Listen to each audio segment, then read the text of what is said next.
You know the myth of personal freedom-loving Ron Desantis, who liberated the state of Florida from the tyranny of mask wearing and turned the closed signs around in every shop window in Florida and declared Florida open for business. And this hero, this genius, proved himself right by ignoring the advice of elitists like Dr. Fauci and ended up having a caseload similar to that of California or New York while maintaining a booming economy.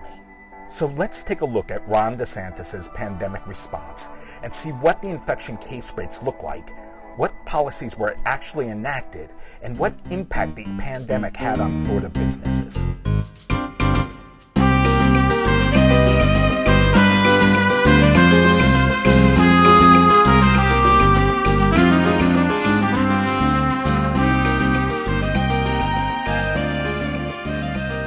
Let's take a look at this chart put together by the New York Times that plots the number of infections and hospitalizations graphed against the severity of restriction measures.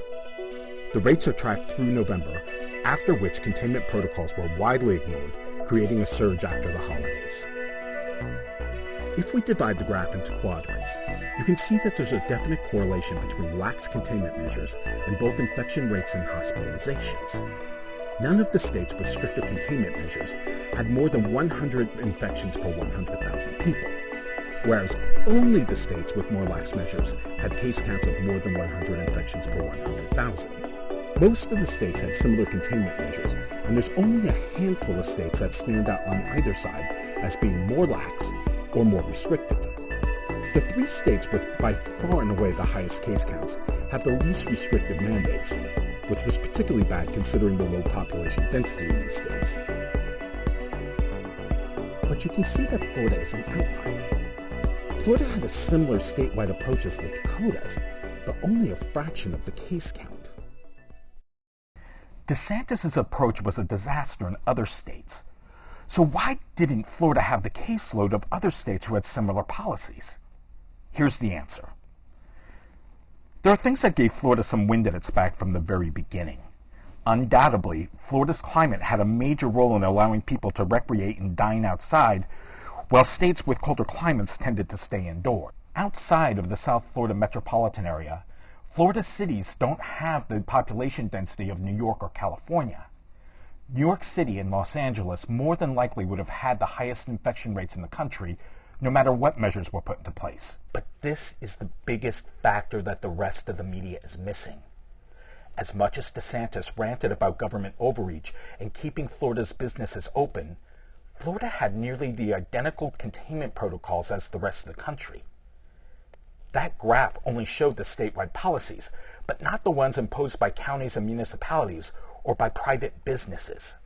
To say that Florida continued to operate the same way before the pandemic is false. DeSantis ordered a complete shutdown for all non-essential businesses from March 31st and was one of the first to partially reopen on May 4th.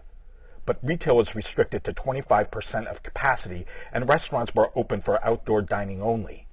Bars, gyms, hair salons all remained closed and schools continued with online classes. All parks and beaches were closed. The partial reopening excluded the three counties of South Florida, who were eventually declared a pandemic epicenter. These local governments set containment measures based on local infection rates and hospital capacity. They were allowed to prohibit indoor dining and maintain mask mandates, social distancing, and reduce capacity at local businesses. The governments used workarounds to the state's prohibition of containment measures like instituting a curfew that effectively shut all of the nightclubs. If you take away one thing from this video, it's this. The government only controlled what happened in public spaces, but most of the restrictions were enforced by private businesses. National private enterprises like major retailers, restaurant chains, grocery stores, banks, corporate offices set and enforced consistent nationwide COVID protocols. And even though DeSantis allowed these businesses to operate at full capacity, most continue to do so with standard mitigation measures in place. Major League Baseball decided not to allow fans nationally. The NBA played in a bubble in Walt Disney World. The Dolphin Stadium operated at 20% capacity with COVID restrictions like a prohibition of tailgate parties. Resorts and theme parks saw dramatic declines in attendance, not because of containment measures, but because tourists were concerned about the explosive caseloads in Florida. And of course, from California to New York to Florida, people made their own risk decisions during the pandemic that leveled case counts all across the U.S. I'm sure that most people, regardless of where they lived or what their state permitted, generally followed mask mandates and social distancing. And I bet there was a great number of people who flouted rules and had birthday parties and weddings or large family gatherings during the holidays. It is for these reasons that Florida didn't have an extreme breakout like in the Dakotas that generally failed to put containment measures in place and instead had results like the rest of the country. And economically, yes, California and New York have some of the highest unemployment rates in the nation after the pandemic. But Florida isn't a miracle either. Florida's unemployment rate is tied for 22nd place with Maine, and a good chunk of those people are dropping out of the workforce, not people finding new jobs. Unemployment rates are not the only measure of the economy. Florida and California almost have an identical loss in GDP. Minus 2.8% in California and minus 2.9% in Florida. The state budget of California is in much better shape with a staggering $75.5 billion surplus, while Florida faces a $2.7 billion deficit.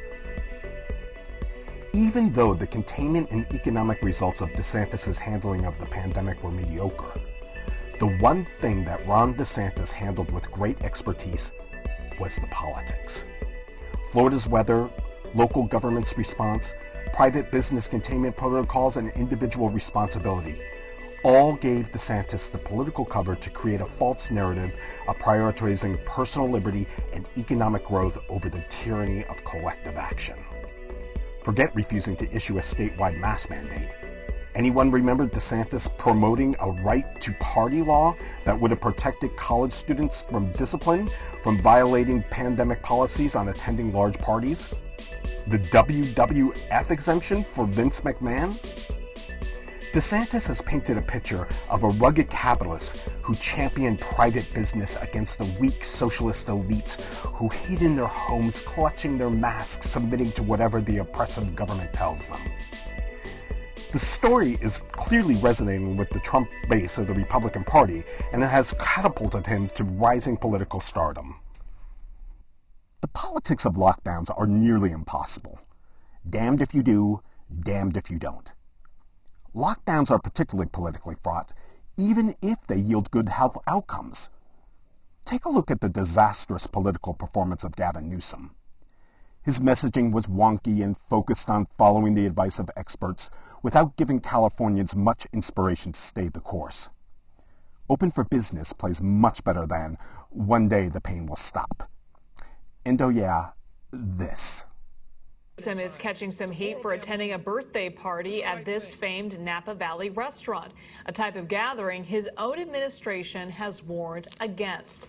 As KPIX5's Wilson Walker explains, some say the governor just is not practicing what he preaches. Wilson? California did somewhat better than Florida in terms of infections and deaths. Unemployment rates are dropping quickly in California, and will probably be more in line with the rest of the nation once the state completely reopens. But that doesn't seem to be part of the California pandemic narrative. The reality of lockdown politics is that you only get blamed for the economic impact, and people will always second-guess a successful health outcome. What would have happened if we just stayed open? And there you have the creation of two COVID myths, a winner and a loser. The bottom line is this. Ron DeSantis' pandemic response was a success, but it's only a political one. In contradiction to his own rhetoric, standard mitigation measures were enforced on a local level that were very much like the rest of the country. A good deal of the monotony of infection, hospitalization, and death rates around the country are the result of individuals who either practice containment measures on their own, despite the lack of state requirements, or by people who defied mediation measures mandated by their state and local governments. Unsurprisingly, Florida's death rates are similar to the rest of the nation. Florida's economy was deeply impacted by the pandemic, and Florida's economic recovery is average when compared to other states as well. So Florida wasn't an epidemiological disaster, but it wasn't an economic miracle either. I hope you found this analysis insightful, and if you enjoyed this video, please like and subscribe. And we'll see you next time on Croqueta Cancel Culture.